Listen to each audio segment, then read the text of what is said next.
Hello friend, welcome to ST tutorial YouTube channel. Friends, हम लोग 26वां प्रैक्टिस सेट देखेंगे रिवीजन क्लास का, जो नागरिक शास्त्र से संबंधित है।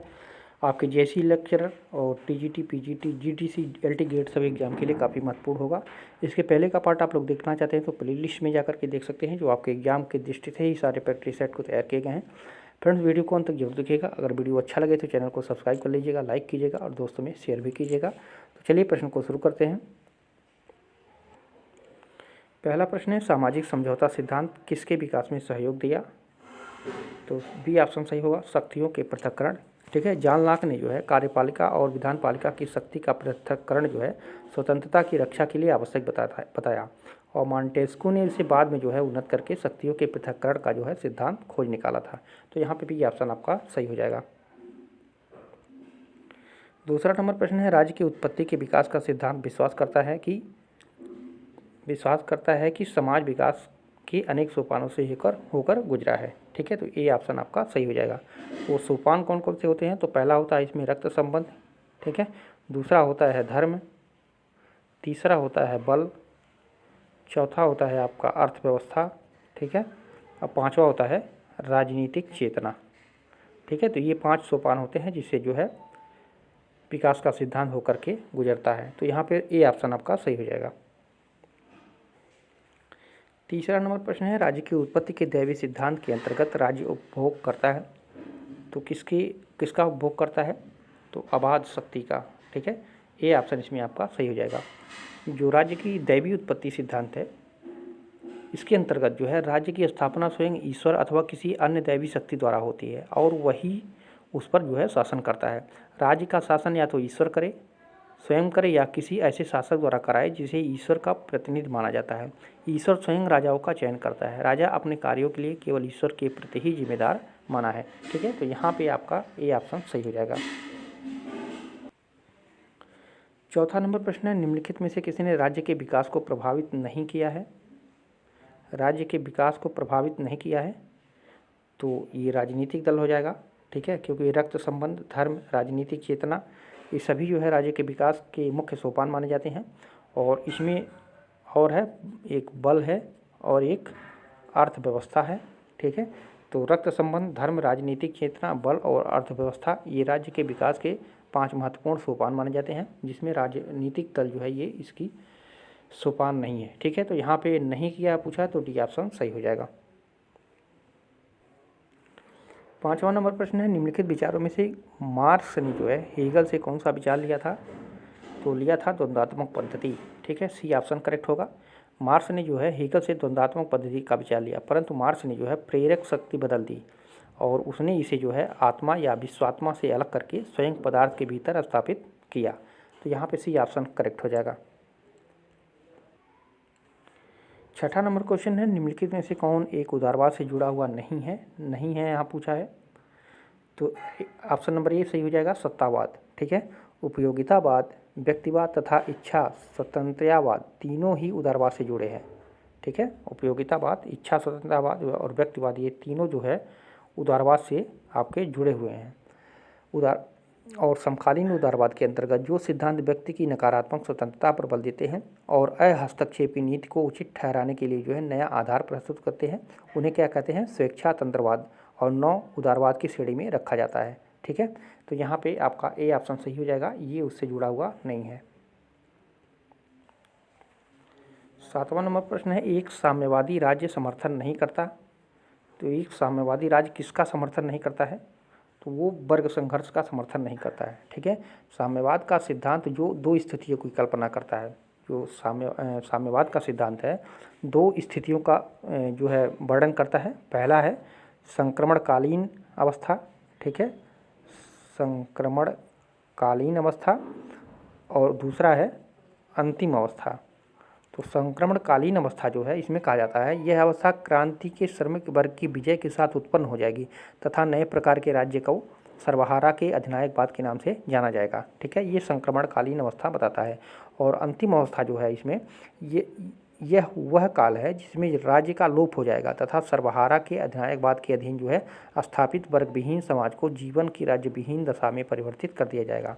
और जब तक संघर्ष चलता रहता है तब तक राज्य भी रहेगा और जब यह वर्ग भेदों को समाप्त कर देगा तो इनके बने रहने की कोई तार्किक आधार नहीं रहेगा।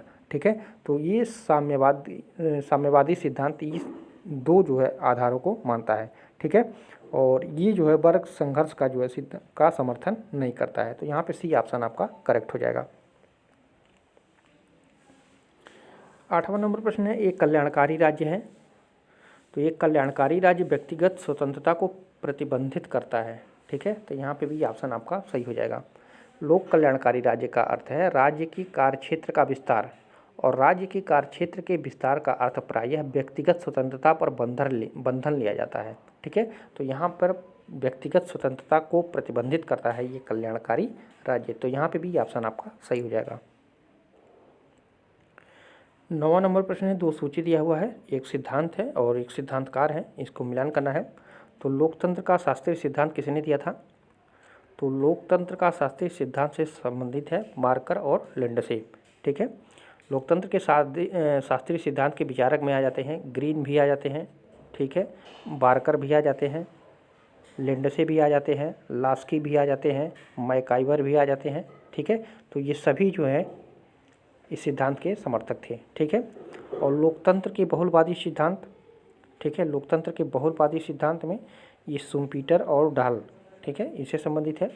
लोकतंत्र के बहुलवादी सिद्धांत में शुम्पीटर, सारटोरी, रॉबर्ट, डाहल ये सब थे। ठीक है, रॉबर्ट, सारटोरी और डाहल ये सब जो है लोकतंत्र की बहुलवादी सिद्धांत के अंतर्गत आते थे।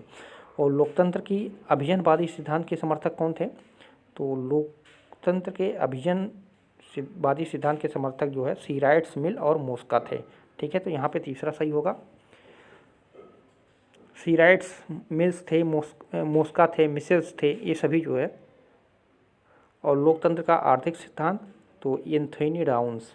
ठीक है, तो यहाँ पे चौथा सही हो जाएगा आपका। लोकतंत्र का आर्थिक सिद्धांत से सिद्धांतकार का वो मतलब समर्थक कौन था? तो एंथोनी डाउन्स था।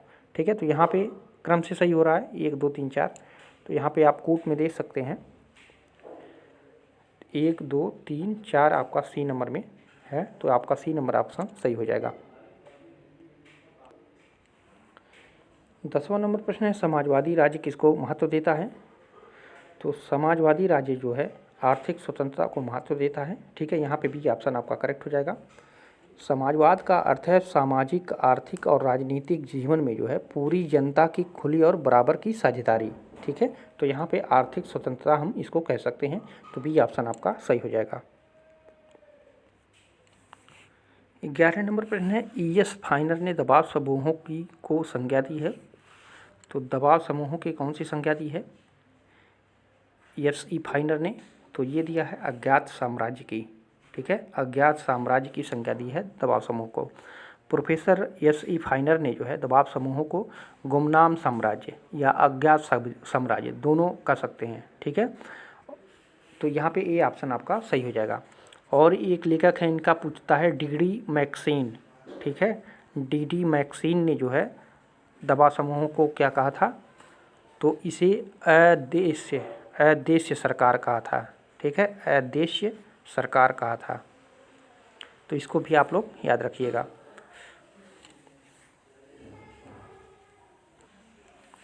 बारह नंबर प्रश्न है, उदारवादी सिद्धांत के अनुसार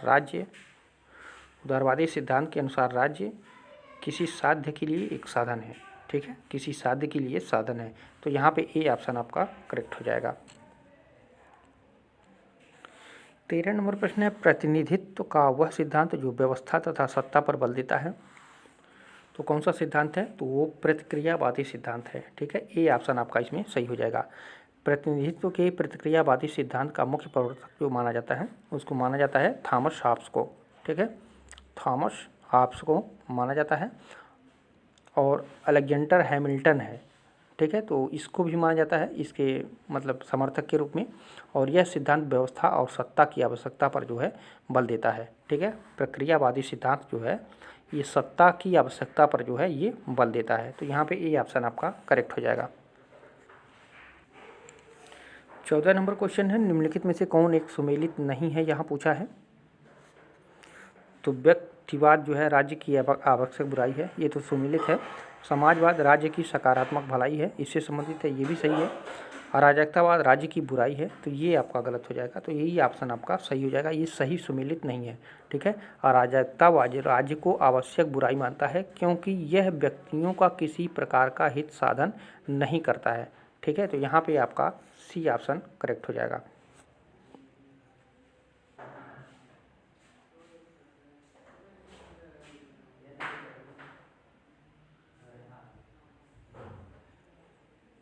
यहाँ पे प्रश्न को थोड़ा देखिए, यहाँ पे दिया है राज्य की बुराई है। ठीक है, तो ये राज्य की बुराई नहीं मानता है, राज्य की अनावश्यक बुराई मानता है। ठीक है, तो इस पे भी प्रश्न पर ध्यान दीजिएगा थोड़ा सा, तो सी ऑप्शन आपका सही होगा। 15 नंबर क्वेश्चन है, निम्न में से कौन सी एक दबाव समूह की विशेषता नहीं है? तो राजनीतिक शक्ति को प्राप्त करने का प्रयास, तो राजनीतिक शक्ति को प्राप्त करने का प्रयास नहीं करता है। ठीक है, दबाव समूह जो है शासन सत्ता को प्राप्त करने का प्रयास नहीं करते, ये पदों को प्राप्त करना नहीं चाहते और न ही अपने सदस्यों को पद दिलाने की इच्छा रखते हैं। ठीक है, ये सरकार से अपने कार्य को मनवाने पर मजबूर करते हैं। ठीक है, तो यहाँ पे डी ऑप्शन आपका करेक्ट हो जाएगा। इनका सीमित उद्देश्य रहता है, जनमत संग्रह रहता है, सरकार की नीतियों को प्रभावित करने का प्रयास रहता है। ठीक है, तो यहाँ पे ये सभी रहता है, लेकिन ये उद्देश्य उनका नहीं है, विशेषता नहीं है। 16 नंबर क्वेश्चन है, किसी स्थिति में बेंथम ने राज्य का विरोध करना उचित ठहराया है? तो वो विरोध करने से जो है सतत आज्ञाकारिता की तुलना में कम दुख होगा। ठीक है, जो जेरेमी बेंथम के अनुसार कोई भी सरकार तभी तक कायम रहती है जब नागरिकों को भक्ति प्राप्त करती है, जब तक कि वह समाज के सामान्य सुख का ध्यान रखती है। यदि सरकार अपने प्रमुख कर्तव्यों का पालन नहीं करती तो जनता को उसकी आज्ञा की अवहेलना करने का अधिकार है, अर्थात यदि कानून से हानि होने लगे तो उसका विरोध करना उचित होगा। ठीक है, ऐसा विरोध जो है क्रांति का रूप धारण कर सकता है। तो यहाँ पे सी ऑप्शन आपका करेक्ट हो जाएगा। 17 नंबर प्रश्न है, निम्नलिखित में से कौन सा कथन सही है? तो संप्रभुता राज्य में निवास करती है तथा राज्य द्वारा इसका प्रयोग किया जाता है, तो ये गलत है। संप्रभुता सरकार में निवास करती है तथा सरकार द्वारा इसका प्रयोग किया जाता है, तो ये भी गलत है। संप्रभुता राज्य में निवास करती है तथा इसका प्रयोग राज्य सरकार द्वारा किया जाता है। ठीक है, संप्रभुता जो है वो राज्य में निवास करती है, लेकिन इसका प्रयोग जो है राज्य सरकार द्वारा किया जाता है, तो ये कथन आपका सत्य हो जाएगा। ठीक है, तो यहाँ पे सी ऑप्शन आपका करेक्ट हो जाएगा। 18 नंबर प्रश्न है, निम्नलिखित में से कौन सा कथन सत्य नहीं है? तो राजनीतिक दलों का कार्य सत्ता का वैधीकरण होता है, तो ये सही है। राजनीतिक दल जो है नीतियों तथा कार्यक्रमों का निर्माण करते हैं, ये भी सही है। राजनीतिक दल चुनाव लड़ते हैं, तो ये तो सही है। राजनीतिक दल प्रतिनिधि प्रजातंत्र के लिए आवश्यक नहीं है, तो ये तो गलत है, वहाँ आवश्यक होते हैं। ठीक है, राजनीतिक दल जो होते हैं लोकतंत्र के वाहन हैं, दलों के अभाव में प्रतिनिधि एवं सहमति पर आधारित शासन असंभव है। लिका के एक वैज्ञानिक था, उसने बताया था कि दल लोकतांत्रिक शासन को व्यवहारिक बनाते हैं। ठीक है, तो यहाँ पे डी ऑप्शन आपका करेक्ट हो जाएगा। 19 नंबर प्रश्न है, संप्रभुता के अद्वैतवादी सिद्धांत का समर्थक कौन था? तो ये था ऑस्टिन। ठीक है, संप्रभुता के अद्वैतवादी सिद्धांत का समर्थक जो था वो ऑस्टिन था, तो ए ऑप्शन सही हो जाएगा। 20वां नंबर प्रश्न है, मार्क्सवाद का दूसरा नाम क्या था? तो इसको वैज्ञानिक समाजवाद के नाम से भी जाना जाता है। ठीक है, तो यहाँ पे सी ऑप्शन आपका करेक्ट हो जाएगा। 21वां नंबर प्रश्न है, निम्न में से कौन सा लक्षण संप्रभुता का नहीं है? संप्रभुता का लक्षण कौन सा नहीं है? तो निरंकुशता होता है।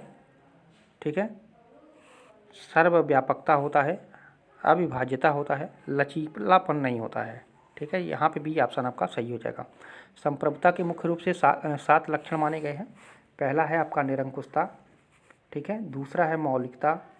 ठीक है, तीसरा है सर्वव्यापकता, चौथा है आपका अस्थायित्व। ठीक है, पांचवा है अपृथक्करणीयता। ठीक है, अपृथक्करणीयता।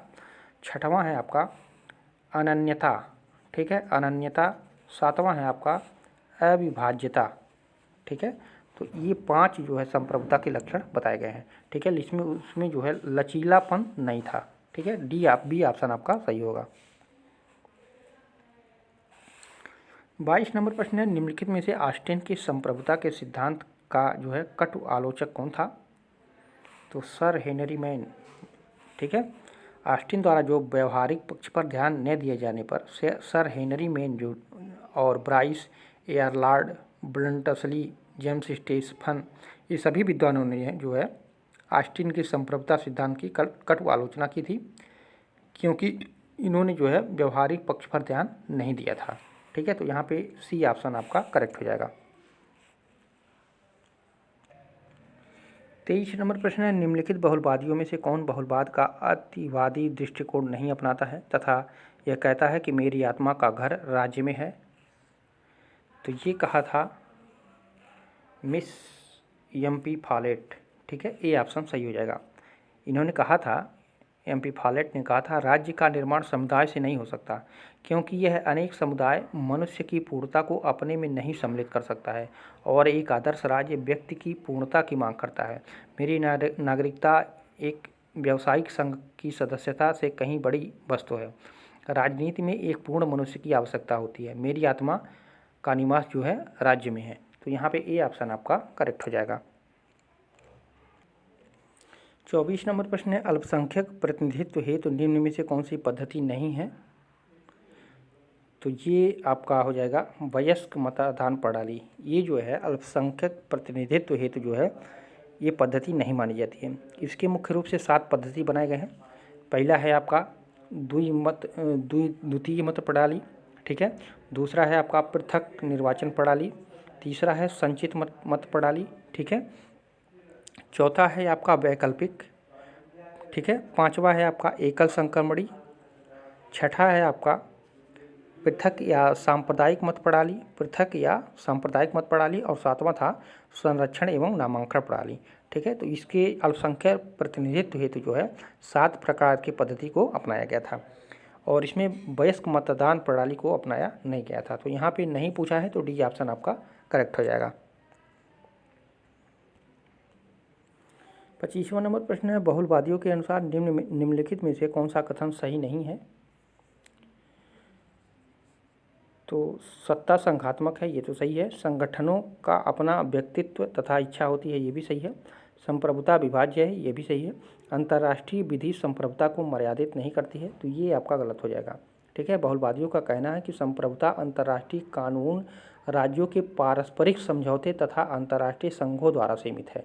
ठीक है, तो यहाँ पे आपका डी ऑप्शन करेक्ट हो जाएगा। 26 नंबर प्रश्न है, कौन सा सिद्धांत अधिकारों को प्रथाओं और परंपराओं पर आधारित मानता है? तो ऐतिहासिक अधिकार का सिद्धांत जो है, ठीक है, ऐतिहासिक अधिकारों का सिद्धांत जो है इतिहास पर आधारित है और अधिकार रीति रिवाजों का सार तत्व होते हैं। अधिकारों का पहला कानून परंपरा है, ऐसा कौन मानता है? तो ये ऐतिहासिक अधिकार सिद्धांत ऐसा मानता है। तो यहाँ पे भी ऑप्शन आपका करेक्ट हो जाएगा।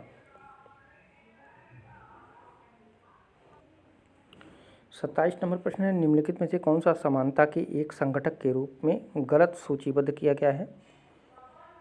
तो सबके लिए समान वेतन का प्रावधान, ये जो है गलत है। ठीक है, समानता का अर्थ है सभी के लिए पर्याप्त अवसरों का प्रसाधन। नकारात्मक आयाम में समानता का अर्थ है धर्म, जाति, वंश, कुल, लिंग आदि के आधार पर भेदभाव न होना। ठीक है, लेकिन ये सबके लिए समान वेतन का प्रावधान ये सूचीबद्ध नहीं किया गया है। ठीक है, तो यहाँ पे आपका भी ऑप्शन करेक्ट हो जाएगा। 28 नंबर प्रश्न है, कौन सा सिद्धांत यह मानता है कि कुछ बुनियादी अधिकार राज्य के बाहर तथा समाज से पहले भी अस्तित्व में हो सकते हैं? तो ये प्राकृतिक अधिकार का सिद्धांत है।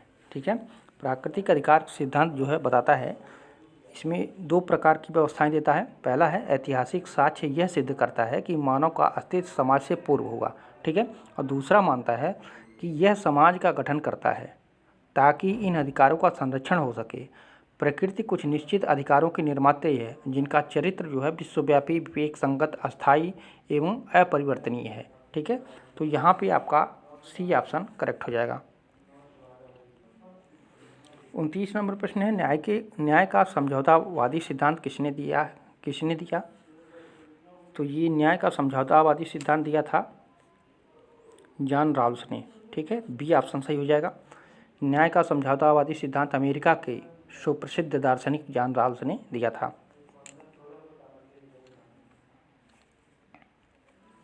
तीसवा नंबर प्रश्न है, न्याय अनिवार्य रूप में से है एक, न्याय अनिवार्य रूप से है एक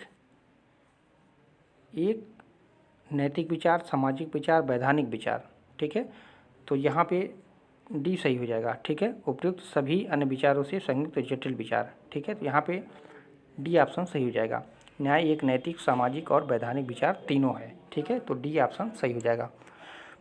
तो फ्रेंड्स, ये रहे महत्वपूर्ण प्रश्न। कैसा लगा वीडियो कमेंट कीजिएगा, लाइक भी वीडियो कीजिएगा और भी दोस्तों में शेयर भी कीजिएगा। फिर मिलते हैं अगले पार्ट में। पूरा वीडियो देखने के लिए आप सभी को धन्यवाद।